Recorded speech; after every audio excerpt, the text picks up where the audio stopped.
আসন্ন জাতীয় সংসদ নির্বাচন সামনে রেখে পেশাজীবীদের সাথে ডাক্তার জুবাইদা রহমানের মতবিনিময় অনুষ্ঠান, যেখানে যোগ দেন পোশাক শ্রমিক, রিক্সা শ্রমিকের মতন পিছিয়ে থাকা জনগোষ্ঠীর সদস্যরা। বিকাল 3:30টার দিকে অনুষ্ঠানে যোগ দেন ডাক্তার জুবাইদা রহমান। হাত নাড়িয়ে সবাইকে অভিবাদন জানান তিনি। এতে নিজেদের সংকটের কথা তুলে ধরেন করাইল, ভাসানটেক ও সাততলা বস্তিতে বসবাসকারী নিম্ন আয়ের এসব মানুষ।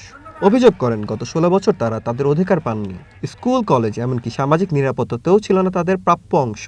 তারা আশা করেন নতুন সরকার ক্ষমতায় আসলে তাদের নাগরিক অধিকার প্রতিষ্ঠিত হবে। ভাসানটেকবাসী যে অসহায়, গরিব ও দরিদ্র মানুষ আছে, তারা যেন এই প্রকল্পের বাস্তবায়ন করতে পারে এবং গরিব, দুঃখী, দরিদ্র মানুষগুলো যেন এই বিল্ডিংগুলোতে তারা একটা আশ্রয় সরাসরিভাবে পেতে পারে। আমরা গার্মেন্টস শ্রমিকেরা আমরা বিভিন্ন সময় বিভিন্ন অধিকার নিয়ে যখন প্রতিবাদ করেছি, তখন আমাদের উপরে বিগত ফ্যাসিস্টের সরকারের যারা ছিল তারা আমাদের কারখানার মালিকের সাথে সংঘবদ্ধ হয়ে আমাদের শ্রমিকদের উপর নিপীড়িত, নির্যাতন চালিয়েছে। এই নির্যাতনের শিকার অনেক শ্রমিক প্রাণ দিয়েছে, অনেক শ্রমিক পঙ্গুত্ব বরণ করেছে, যা অতুলনীয়। অনেক রয়েছে বিভিন্ন শিল্পাঞ্চলে আমাদের। পোশাক ও পরিবহন শ্রমিকরা বলেন তাদের কর্মক্ষেত্রে নিরাপত্তার বিষয়টি নিশ্চিত করতে হবে। আমরা বিভিন্ন জায়গায় হ্যারাসমেন্টের শিকার হই। আমরা নারীরা বাসে আমরা একটা পুরুষের সঙ্গে সিট না থাকলে আমরা পুরুষদের সঙ্গে দাঁড়িয়ে যাই। পুরুষের সঙ্গে দাঁড়াইলে অটোমেটিক আমাদের গায়ে তারা ধাক্কা দেয়, অটোমেটিক ধাক্কা দেয়।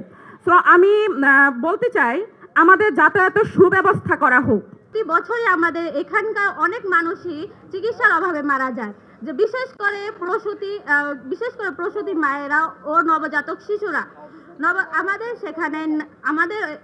সেখানে না আছে একটি ডেলিভারি সেন্টার, না আছে একটি ডে কেয়ার।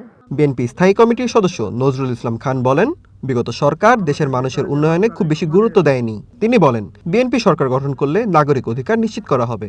আজকেও 17 বছরে এই আওয়ামী লীগ দেশটাকে নিঃশেষ করে দিয়ে গেছে, বিধ্বস্ত করে দিয়ে গেছে অনেক কিছু। সেখান থেকে টেনে তোলার জন্য আর একবার দরকার অন্য কেউ না, যারা এটা পারে তাদেরকে দরকার। শহীদ জিয়া পেরেছেন, বেগম খালেদা জিয়া পেরেছেন, আর পারার মতো একজনই আছে বাংলাদেশে, তারেক রহমান।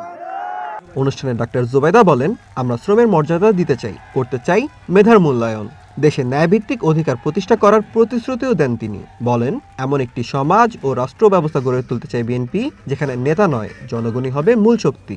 সবার জন্য সমান সুযোগ, শ্রমের মর্যাদা। আমরা সকলকে দিতে চাই শ্রমের মর্যাদা, মেধার মূল্যায়ন, মেধাভিত্তিক চাকরি এবং অধিকার, সুবিচার, শোষণের আগে অধিকার। আমরা এমন একটি সমাজ, এমন একটি রাষ্ট্র উপহার দিতে চাই জনগণকে, যেখানে নেতার আগে জনতা, করব কাজ, গড়ব দেশ, সবার আগে বাংলাদেশ। অনুষ্ঠান শেষে সব শ্রেণী পেশার মানুষের সাথে শুভেচ্ছা বিনিময় করেন জুবাইদা রহমান। Shoaib Hasan, One News, Dhaka.